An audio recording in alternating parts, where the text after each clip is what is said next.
Jadi mendingan disebut ngantukan apa disebut OSIS? Pertanyaan saya di ex saya ya, mending dikasih tahu bahwa dia tuh ngantukan sehingga dia bisa memperbaiki pola tidurnya ya, sehingga dia nggak kehilangan melatonin, atau dia lebih senang didiagnosis sebagai tosis. Karena kan persoalannya kan si Fufufafa ini bukan cuma bukan cuma psikopat, bukan cuma schizofren, tapi sepertinya bermasalah dalam sisi IQ kan ya. Jadi dia punya kosakata, dia punya literasi yang sangat terbatas. Tapi sayup-sayup kali-kali waktu kecil dia ngeliat Animal Planet gitu kan. Terus dia ngeliat ada binatang sesuatu yang bisa bergelung dan bisa berguling-guling. Pikiran dia itu landak, padahal itu adalah terenggiling. Nah, kalau landak kan rambutnya lancip-lancip, gimana dia mau? Betul. Jadi terenggiling ya kan? Terenggiling tuh dalam rangka dia mau memproteksi dirinya atau dia berpindah, itu kan dia bisa menggulung begitu lalu kemudian menggelinding. Nah, mungkin pada suatu ketika dia melihat itu entah itu di Animal Planet, entah itu di mana gitu kan. Tapi dia lupa, itu namanya terenggiling. Bukan landak. Yang dia ingat landak, makanya dia tulis secara ini landak gitu kan. Ini kan menarik banget. Otaknya dia lupa tentang sebuah objek yang namanya terenggiling, maka dia ambil secara sembarangan landak. Gitu. Nah ya, jadi bayangin aja ya, Fufufafa ini mengasosiasikan sosok seorang yang dihormati orang banyak, Pak Prabowo Subianto, itu dia asosiasikan dengan seekor binatang. Seekor binatang yang di dalam bayangan dia tuh menjadi objek lucu-lucuannya dia. Binatang itu menggelinding, terguling-guling. Ya kan? Nah, pasti dia ketika sedang mengetik gitu, dia pasti sedang terpingkal-pingkal, membayangkan sendiri ya dalam kayak orang di bangsal jiwa yang suka ketawa-ketawa sendiri tuh. Atau orang di pinggir jalan yang dia menderita gangguan jiwa. Kan sometimes dia suka ketawa-ketawa sendiri kan. Nah, itu pikiran delusinya lagi kerja. Dia membayangkan sesuatu yang bizar gitu kan. Itu kan dia lucu tuh. Nah, abis itu lebih lucu lagi kalimat terakhir. Pas nyampe di bawah, dia langsung beli jagung bakar. Ini lucu banget. Flight of idea lagi. Kenapa kok jagung bakar ya? Nah, di seorang pas. Karena dia tadi masih sayu-sayu inget dia nulis Semeru. Berarti setting cerita imajinasi delusinya itu kan di sebuah puncak gunung gitu kan. Dan langsung dia flight of idea bahwa kalau di gunung tuh kalau dia udah turun, kalau orang udah turun terguling-guling, maka turun itu ada ada orang-orang yang jual jagung bakar. Padahal itu settingnya di puncak Mas. Padahal dia lagi ngomong Semeru kan gitu ya. Betapa disorganisasinya, destruktif banget gitu pikiran seorang Fufufafa ini ya. Atau misalnya saya potong sedikit, udah selesai 4 kalimat itu. Udah. Apa enggak sebaliknya menunjukkan bahwa dia pandai, dia menunjukkan imajinasi yang liar, menunjukkan hal-hal yang unpredictable. Kalau misalnya saya katakanlah saya advocate-nya Fufufafa gitu. Enggak begitu, Dok? Enggak dong. Enggak ya. Proses berpikir seorang cerdas ketika dia sedang melakukan imajinasi itu enggak destruktif. Ya ini ya poin penting ya. Untuk menunjukkan kadang-kadang suka gini karena saking liarnya pikiran seorang schizofrenik. Kan liar banget. Pikiran schizofrenik itu liar banget. Kayak borderless banget. Kadang-kadang muncul. Schizofrenik itu apa ya? Saya sering dengar. Schizofrenia itu adalah gangguan jiwa dalam stage yang paling terminal, paling lebih di atas hancur. paranoid gitu ya. Paranoid itu sign and symptoms termasuk bagian dari kelompok schizofren. Fase awal. Jadi schizofren itu jiwanya udah terbelah. Saya pernah mendengar seorang tokoh besar dunia yang schizofrenia itu siapa misalnya? Banyak. Banyak. Misalnya pemenang hadiah Nobel fisikonomik. Namanya John Nash. John Nash itu seorang jenius schizofren. Seorang jenius schizofren. Karena silakan, Dok. Nah, balik lagi. Tapi jangan kemudian mengeneralisir bahwa setiap schizofren itu pasti jenius enggak. I see. Karena jenius, schizofren. Oke. Kebetulan aja Jones itu jenius dan schizofren. Kebetulan aja. Yeah. Ada idiot schizofren ada. Oke. Ada low IQ schizofren ada. Ada Oke. high IQ schizofren ada. Oke, jadi schizofren itu bukan penyakit bawaan orang jenius ya. Bukan. Iya, oke. Bukan. Jadi Iya. ini mesti ini karena banyak juga netizen yang salah kaprah ya terhadap kenapa orang schizofren itu bisa, misalnya contoh Van Gogh. Van Gogh itu schizofren. Oke. Ya. Sampai motong telinganya sendiri. Nah, makanya kan Iya. itu kan schizofrenianya dia itu membawa perilaku bizar Iya, yang iya. mengerikan gitu kan, seperti itu. Tapi dia jenius. Oke. Ya. Tapi jangan sekali lagi tuh bahwa jangan menyamaratakan seakan-akan schizofren itu punya geniusity dan seorang yang jenius itu punya potensi schizofren. Enggak. Itu dua hal yang berbeda. Oke. Kebetulan aja Van Gogh, kebetulan aja Jones, kebetulan aja schizofren. Alan Turing yang menemukan komputer itu juga schizofrenik. Oke. Tapi enggak semua jenius Oke. itu schizofren. Oke, Dok, kembali ke Fufu Fafa tadi sebagai schizofren. Jagung bakar, lompat dia flight of ideas Flight lagi. of idea, inkoherensi, delusi, ambiguity, kemudian pikiran yang tidak nalar lah gitu ya. Jadi dia itu kayak gini, dia itu schizofren itu karena jiwanya udah terbelah-belah sehingga tidak menyatu lagi antara jiwa kemudian physically-nya dia itu udah terpisah. Udah terpecah belah. Apalagi mind-nya dia ya, ya, spiritnya dia udah nggak dapet. Nah, jadi nih seringkali schizofrenia itu kalau ditelusuri lebih lanjut, kadang-kadang dia sudah kehilangan persepsi terhadap tubuh dia. I see. Sampai tiba-tiba dia ngerasa dia tuh raksasa. Oke. Atau tiba-tiba dia ngerasa dia seorang nabi. Ada yang tiba-tiba ada yang schizofren tipe tertentu tuh ngeliat di kaca tuh kulitnya ditumbuhi bulu yang lebat. Ada yang tiba kayak gitu-gitu. Jadi delusinya itu udah yang seperti itu. Mungkin Oke. kalau seandainya Fufu Fafa itu bisa dihadirkan di depan psikiater, kelompok psikiater Ya. yang bisa melihat sign and symptom dan menggali secara deep dive, dan itu nggak bisa dalam hitungan menit, karena itu harus hanya bisa dilihat dalam berbulan demi bulan begitu. Karena Oke. ingat ya, ini ada sebuah yang mungkin orang awam nggak ngerti. Seorang penderita gangguan jiwa itu sangat manipulatif.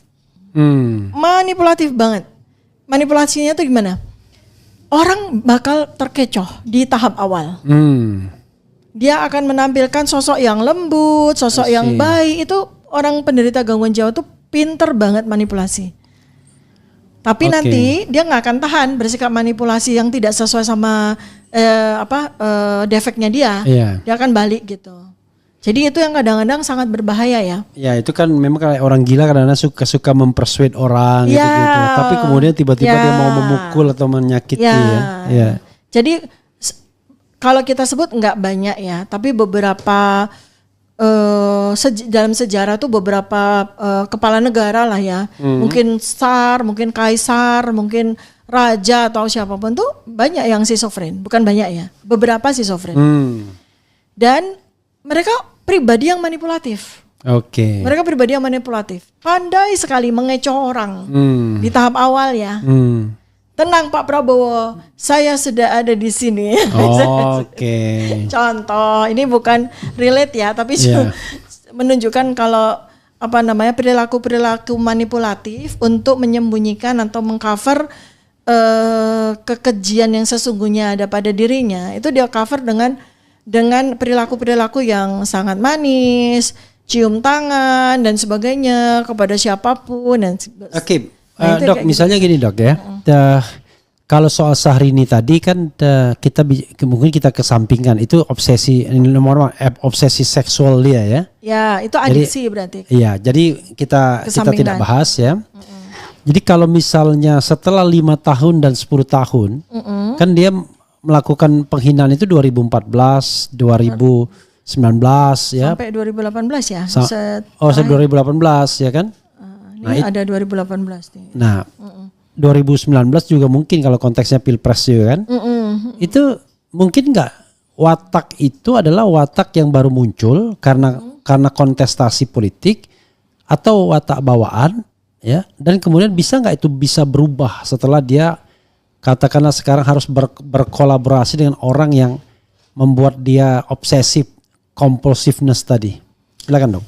Ya, kalau gangguannya masih gangguan kepribadian, Ya. biasanya dengan konseling. Jadi kalau jiwa itu ada stage ya. Kalau gangguannya itu masih gangguan kepribadian, berarti jiwanya belum terpecah, masih utuh. Itu dengan konseling, ya, cognitive behavior terapi, konseling yang terus-menerus, kemudian obat-obatan, itu bisa mengendalikan gangguannya sehingga nggak mengalami damage. Tapi kalau sudah gangguan jiwa, apalagi udah schizofrenik, berarti jiwanya udah terpecah-pecah, itu sudah irreversible. Sudah permanen. Nggak bisa dibalikin lagi. Ya, satu-satunya cara untuk membuat yang bersangkutan itu tenang, itu dengan obat-obatan yang diminum secara terus-menerus. Tapi pada seseorang yang sudah, dengan catatan diagnosis tegak ya, dan diagnosis tegak itu kalau kita bicara penyakit jiwa, itu nggak bisa dilakukan cuma 5 menit, 10 menit, nggak bisa. Diagnosis gangguan jiwa itu tegak setelah berkali-kali pertemuan dan assessment, analisis, sintesis yang sangat deep diving. Itu baru ketemu tuh setelah pertemuan berkali-kali oleh psikiater.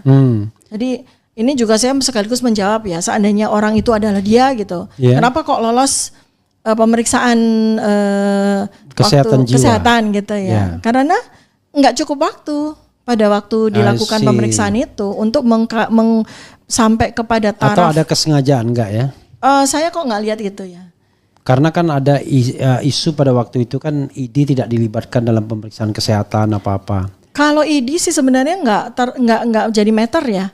Mau dilibatkan atau tidak, karena dokter yang melakukan pemeriksaan kan itu juga anggota ID semua. I see. ID kan anggotanya adalah dokter-dokter yang masih mengurus SIP-nya. Otomatis kan dokter-dokter yang melakukan pemeriksaan kan semua kan masih intinya nggak cukup waktu untuk menyimpulkan. Ya, kalau sampai ke level tersebut. Dan ingat tadi yang saya bilang bahwa penderita gangguan jiwa, apalagi kalau sudah tipenya schizofren, itu manipulatif sekali. Kayak dia tuh kayak punya semacam ketahanan untuk di tahap awal untuk membuat dia bisa memanipulasi apa yang sesungguhnya terjadi pada dirinya dengan menampilkan menampilkan sebuah ya sosok yang gimana lah gitu. Dokter kan pernah tadi saya belum dijawab tuh. Apakah bisa berubah dia terhadap sosok yang dihinanya tadi? Saya bilang tadi irreversible, permanen. Kalau sudah di tahapan gangguan jiwa yang paling paling terminal yang disebut sebagai schizofren, ya itu artinya gangguan jiwanya itu sudah jiwanya itu sudah damage. Itu yang bisa dilakukan kepada yang bersangkutan. Itu ada 3. 1, minum obat terus-menerus, kemudian terapi kejut listrik untuk sekedar membantu untuk menstabilkan listrik otaknya sehingga dia tidak eksaltasi, dia tidak mengamuk dan sebagainya atau tidak destruksi dan sebagainya. Atau ini zaman dulu ada namanya lobotomi. Jadi sebagian dari otak yang udah rusak itu diambil. Itu tapi sudah praktek lobotomi itu sudah lama tidak dilakukan. I see. Tapi dulu ya cukup membantu, terutama untuk para penderita schizofren yang sangat destruktif, melukai orang lain, membunuh dengan keji, kemudian melukai diri sendiri dan sebagainya. Tuh zaman dulu dilakukan lobotomi. Nah, sekarang dok ya, misalnya ini kan kita kan bicara tentang tadi ya neuroscience tadi. Dia berdekatan sekarang, bahkan berpartner ya, bisa bekerja sama, berkolaborasi dengan orang yang dijadikan objek kbenciannya mungkin ya, kemarahannya atau apanya. Itu gimana? Bahaya nggak itu dok? Ya ini kalau saya mesti terpaksa kaitkan dengan fenomena adiksi seksualnya dia ya. Oke. Jadi gini, ini ada seorang yang kompleks. Gangguan jiwanya itu kompleks. Ada obsesif kompulsif disorder, ada adiksi. Dalam hal ini kan adiksi yang jelas itu tanda dan gejalanya itu kan adiksi seks. Sebetulnya kalau kita bicara adiksi udah nggak penting lagi sebetulnya materinya. Apakah dia adiksi seksual, apakah dia adiksi rokok, apakah dia adiksi narkoba, apakah dia adiksi korupsi. Yang jelas sudah terjadi kerusakan pada sirkuit tengah otak. Oke. Ya, di situ ada kognitif, ada emosi, ada kemampuan dalam mengendalikan diri dan sebagainya, itu udah rusak di situ. Jadi yang menjadi materi sekarang yang penting adiksi. Nah, adiksi, kemudian obsessive compulsiveness, kemudian gangguan jiwa schizofren tipe katatonik ya. Jadi artinya tuh konsisten seperti itu. Dan kemudian dengan kalau kita lihat dari ini neuroscience ya, saya bukan psikiater ya. Jadi banyak netizen yang Dr. Tifa kok bisa melakukan loh, karena saya bicara dalam domain scientific base. Jadi apapun yang menjadi objek kajian tuh bisa. Kalimat bisa, suara bisa, perangai bisa, body language bisa. Ngeri Itu juga seorang sama neuroscience dokternya begitu. dengan body language itu Iya, nanti bisa membaca pikiran melalui. ketahuan pikiran saya. Ya itulah bidang neuroscience ya. Kalau psikiater kan dia memang bertugas untuk mengumpulkan serangkaian data-data, tanda-tanda dan gejala, variabel-variabel yang dipakai untuk menegakkan diagnosis seseorang mengalami gangguan jiwa atau tidak dan melakukan terapi. Nah, saya di area ilmu. Jadi bagi saya semua ini menjadi sebuah data yang bicara. Jangankan kalimat-kalimat yang konsisten seperti ini, yang bahkan dengan AI pun juga bisa, AI akan bisa membaca kalimat-kalimat ini. Dia schizofren pun bisa banget. Dari body language-nya yang katatonik aja, yang body language nih ya, jalan agak menunduk dan katatonik. Jadi kayak robot. Coba perhatiin deh. Itu namanya kalau kita mau kaitkan dengan schizofren, berarti schizofrenia tipe katatonik. Ini kita kan nggak apa-apa karena yang kita bicarakan ini calon pejabat publik kan, ya. Ini artinya kita sudah bukan mengasumsikan lagi ya. Ada ruang 0,1% kalau menurut Roy Suryo. Kan Roy Suryo bilang 99,9%, tetapi seandainya ya. Jadi di RH Channel itu membuat polling. Pollingnya itu berapa persen keyakinan Fufu Fafa itu adalah G kan? Saya kasih 3 pilihan ya. Mungkin saya schizofrenia juga. Jadi saya kasih pilihan 100%, kemudian 99,9% dan tidak tahu. Ternyata dari 46.000 nih ya. Harus ke kacamata lagi. Jadi dari 46.000 orang yang voting atau yang ikut ini, yang mengatakan 100% itu 86%. Yang mengatakan 99,9% itu 9%, yang mengatakan tidak tahu 4%. Berarti standar taraf signifikansinya sudah tercapai. Iya. Karena taraf signifikansi itu di atas 85%. Jadi very significant ya. Ya. Nah, jadi itu yang keyakinan ya. Sebagai sebuah survei ya. Ya, sebagai sebuah polling lah ya. Polling belum survei ya. Belum survei ya, polling. Tapi polling walaupun polling diikuti 46.000. Bukan di 1.200 ya kan. Sampel size-nya sangat representatif. Ya, sangat gede gitu ya. Oke. Dok, tadi kan harus dijawab. Tadi bahaya apa enggak itu kan? Iya. Nah, tadi saya lagi ngaitin kan ketiga fenomena ya. Kalau saya nggak bisa mengatakan ketiga penyakit enggak. Saya mengatakan ketiga fenomena. Tanda dan gejala skizofrenia. Obsessive compulsiveness. Skizofrenia. Skizofrenia. Obsessive compulsiveness dan adiksi ada di dalam satu tubuh seseorang. Dan bagaimana kita lihat betapa brutal kata-kata yang disampaikan. Saya agak begini, bukan loncat pikir tapi koheren ini ya, koheren. Kalau seseorang itu memiliki adiksi seksual, kemudian dia punya kepribadian obsesif kompulsif dan dia punya gangguan jiwa skizofrenia, itu biasanya dia sadomasokis. Oh, sadomasokis itu Sadomasokis. dia suka menyakiti diri sendiri? Bukan, sadomasokis itu ini sebuah istilah yang spesifik ya. Untuk menunjukkan ada sebuah abnormalitas dalam hubungan seksual, di mana dia mendapatkan kepuasan dengan menyiksa pasangan seksualnya, sadomasokis ya. Nah, biasanya relate gitu. Relate tuh dalam arti apa? Kalau kita melihat dari situ, maka kita bisa melihat bahwa yang bersangkutan itu seandainya betul sampai pada level sadomasokis, berarti dia bisa melakukan kekerasan tidak hanya secara verbal, tapi juga bisa melakukan kekerasan secara fisik terhadap secara fisik, gitu. Nah, ini akan menjadikan yang bersangkutan ini berbahaya kan? Apakah kepada pasangan, apakah pada orang di sekitarnya, apakah kepada orang yang menjadi partnernya, apakah kepada orang yang seperti itu. Nah, itu yang kita jadi khawatirnya kan di situ. Oke, gitu. Dok, saya mau lompat lagi. Ada nggak yang dokter tambahan sebelum saya lompat pernyataan dokter yang lain? Ya, sebetulnya intinya tuh gini. Sebenarnya kalau seseorang dia punya gangguan jiwa, kayak dia punya dia ada seorang skizofrenia, kayak dia seorang obsessive compulsiveness, kayak dia seorang adiksi kayak dan sebagainya. Tapi ketika kemudian dia menjadi sebuah objek pemilihan gitu ya, lalu kemudian dia jadi, itu kan nggak bisa gugur. Ya, oke. Ya makanya kan saya bilang di di channel yang lain ya, saya bilang bahwa kalau memang sepakat tidak ada sesuatu yang bisa digunakan, saya nggak ngerti ya, saya bukan orang hukum, jadi sangat awam di situ.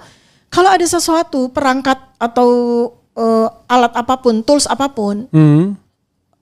Yang bisa dilakukan untuk menganulir, ya udah berarti saya dokter bilang better untuk menganulirnya.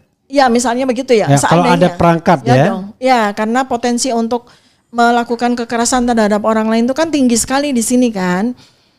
Ya kan. Nah tapi sebagai seorang dokter saran saya apa?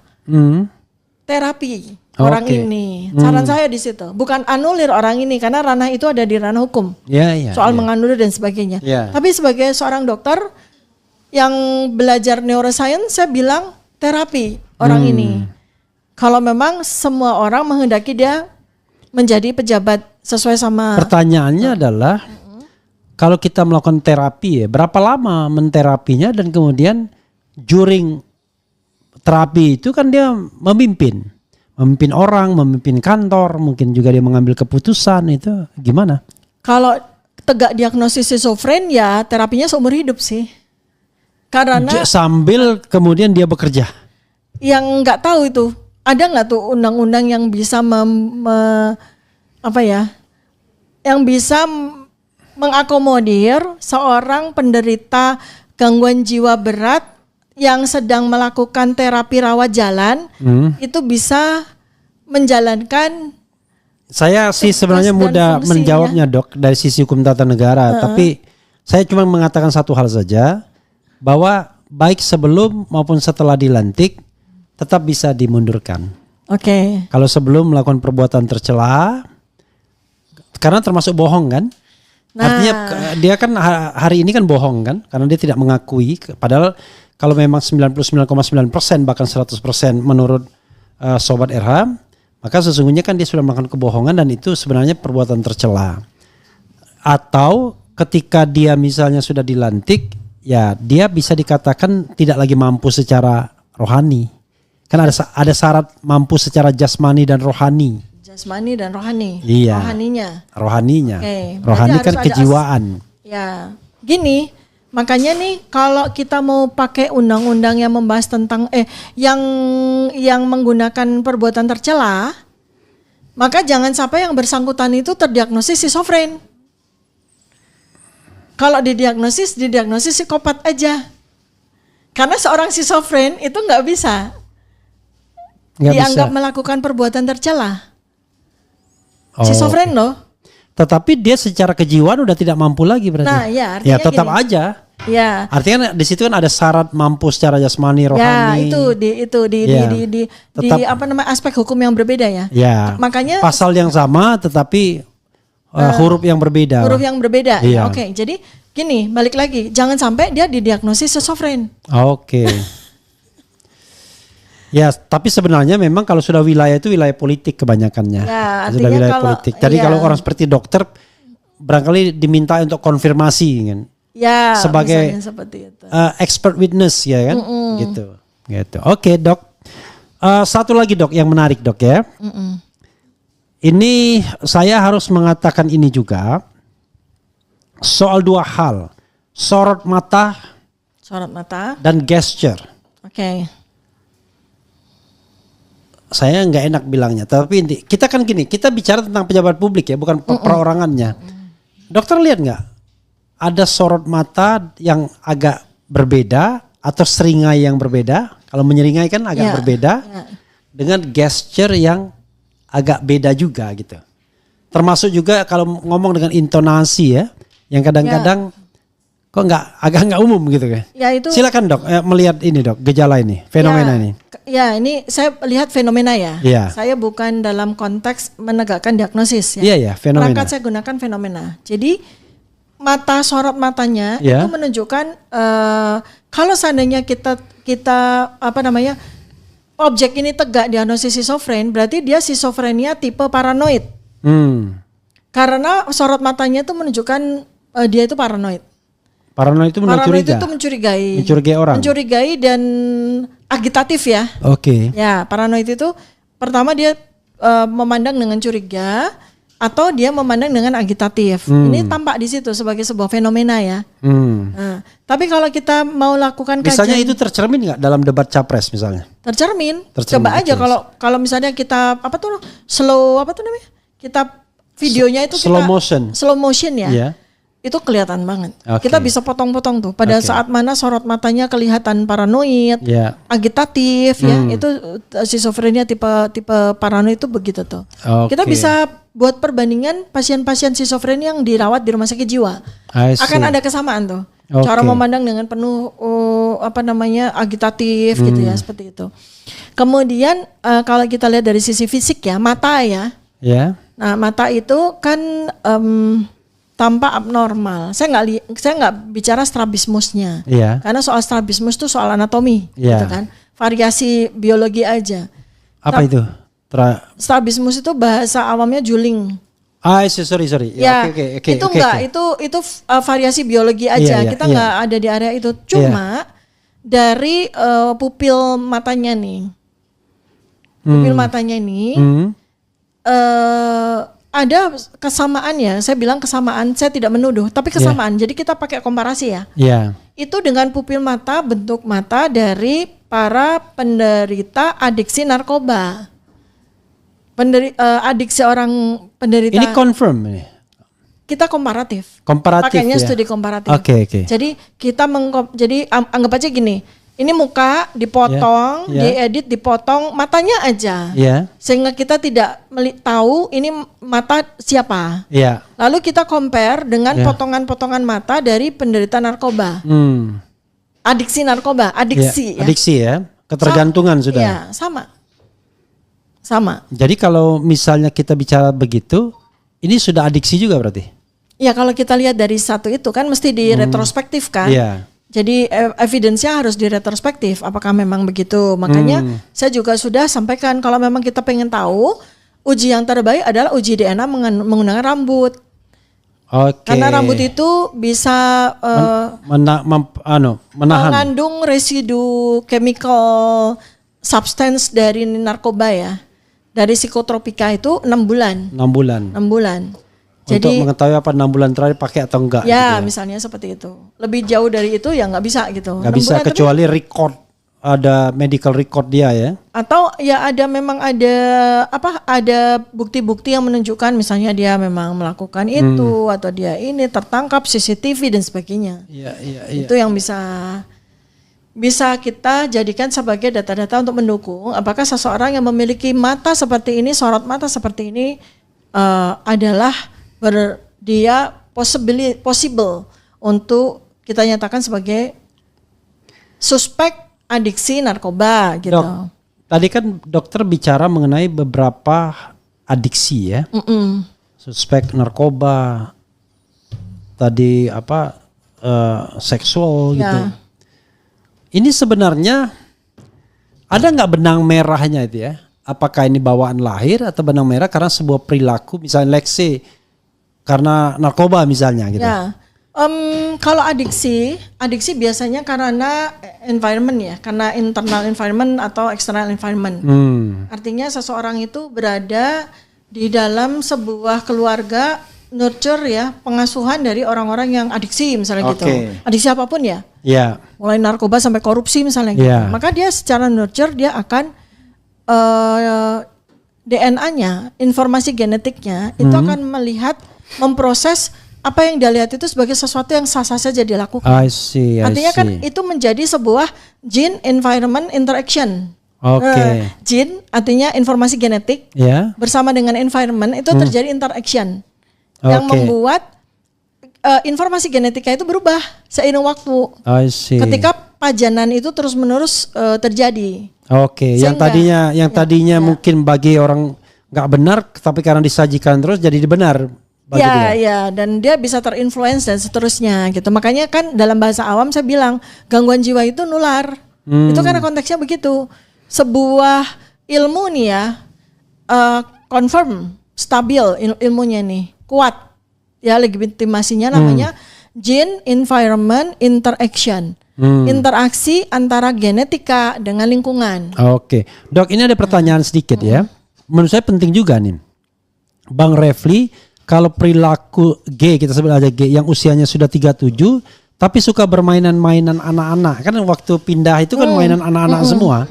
Dan pernah juga terlihat dia main sepeda-sepedaan di istana. Itu apa yang bisa dokter lihat? Di satu sisi kita melihat gambaran yang ganas tadi kan, bisa marah, bisa meluapkan emosi ya kan. Tapi di sisi lain dia seperti anak-anak gitu, childish gitu. Bukan childish, itu perilaku bizarre. Bizarre itu apa? Bizarre itu perilaku abnormal yang tidak cocok dengan usia. Itu dari sisi misalnya ya dia dengan secara sengaja ya. Jadi masih relate jadi ya? Iya, secara provokatif itu. Dia sengaja anak buahnya memvideokan dia lagi mengawasi mainan-mainan dia. Itu kan provokasi tuh. Menunjukkan bahwa ini aku kayak gini. Padahal dia tidak tahu bahwa itu adalah tanda-tanda gangguan jiwa. Nah, di mana relasinya? Di gangguan obsesif kompulsif. Gangguan obsesif kompulsif. Ya. Kemudian perilaku kekanak-kanakan itu bizarre. Namanya bizarre. Bizarre tuh dia nggak cocok yang dia lakukan dengan nggak connect gitu ya? Iya, bukan childish, bukan. Bukan. Jadi dia melakukan sesuatu yang tidak connect dengan usianya ya, dengan seharusnya dia seperti apa gitu ya. Ya, kalau kita lihat dari data-data konsisten, kan nggak cuma itu perilaku bizarnya dia. Misalnya contoh, dia itu ketika menjabat sebagai pejabat di kota tersebut, kan, itu kan mobil dinasnya dia gonta-ganti warna kan, dengan warna yang aneh, dengan warna yang macam-macam seperti itu. Yang di framing oleh anak buahnya tuh sebagai ini milenial leader dan padahal itu bizarre. Dan kalau kita lihat korelasi antara perilaku yang lain kan konsisten bizarnya. Ya kan, itu bukan perilaku, bukan dia milenial dia begitu, enggak. Itu bizarre. Termasuk kemudian dia main sepedaan di istana dengan sepeda kecil dan sebagainya. Itu perilaku yang bukan childish, immature bukan, tapi bizarre. Artinya apa? Pesan yang dia sampaikan kepada publik adalah saya bisa melakukan apa saja loh. Berarti di aspek, kalau benar itu aspek gitu, waham dia masuk. Waham. Dok, kalau misalnya kita pakai skala kepemimpinan ya, 25 ke atas itu adalah orang very excellent. Katakanlah nilainya 75 ke atas sampai 100, excellent. Kalau misalnya 50 ke atas sampai 75 mentok, itu rata-rata. Kalau 25 ke atas sampai 50 itu buruk. 25 ke bawah sangat buruk. Kalau ada 4 kategori ini, dokter mau memasukkan Fufu Fafa ini di area mana? Dia nggak bisa dimasukkan not even itu skala 1 sekalipun. Nggak Oke. bisa karena skala itu nggak bisa dipakai untuk dia. Oke. Bagaimana kita bisa mengukur skala kepemimpinan dari seseorang yang mengalami gangguan jiwa berat tipe schizofren?